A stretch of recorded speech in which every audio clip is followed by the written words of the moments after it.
আল্লাহর নবী সাহাবীদেরকে বললেন, ও সাহাবীরা শোনো, তোমরা শোনো। নবী ডাক দেয়া বলে, সাহাবায়ে কেরাম, ও সাহাবায়ে কেরাম, তোমরা যখন বাড়ির মধ্যে যাইবা,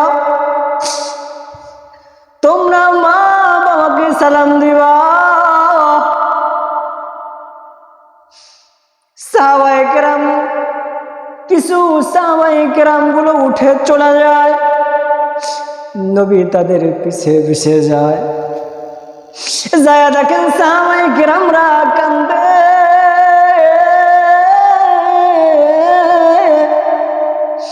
নবী ডাক দেয়া বলে, সাহাবায়ে কেরাম, তুমি কেন কান্নাকাটি করো? সাহাবায়ে কেরাম বলে, নবী গো, আপনি আজকে যেই হাদিসটা বললে, নবী আমার মা কয়দিন আগে দুনিয়া থেকে চলে গেছে। ও দয়াল নবী, আমার মা দুনিয়া থেকে নাই, আমি কেমন করে আমি এই আমলটা করব? ও নবী, আমার মা নাই, আমার বাবা নাই। নবী আমার তাদের মা আছে, তাদের বাবা আছে। নবী আমার তারাই তো আমলগুলো করতে পারে। আমার নবী সান্ত্বনা দিয়া বলে, ও আমার সাহাবায়ে কেরাম, তোমরা তো জানো আমার মা নাই, আমার বাবা নাই।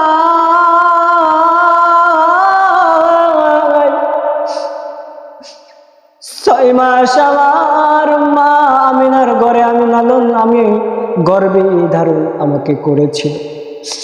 আমার বাবা দুনিয়া থেকে চলে গেছে। যখন আমার 6 বছর আমার মা দুনিয়া থেকে চলে গেছে, সাহাবায়ে কেরাম এই দুনিয়ার জামানা, এই দুনিয়ায় যার বাবা নাই তার মতো ইতিম আর কেউ নাই। দুনিয়ার মুসলমান, কথাগুলো খুব খেয়াল করে শুনবেন না। আমাদের মা বেঁচে আছে, আমাদের বাবা বেঁচে আছে। আমরা স্ত্রী বাড়িতে নিয়ে আসার পর আমার মাকে ভুলে যাই, আমার বাবাকে ভুলে যাই। ও দুনিয়ার মানুষ, চিন্তা করে দেখো, মার পায়ের নিচেই জান্নাত আর মায়ের পায়ের নিচেই কিন্তু তোমার জান্নাত লুকিয়ে আছে। ও দুনিয়ার মানুষ,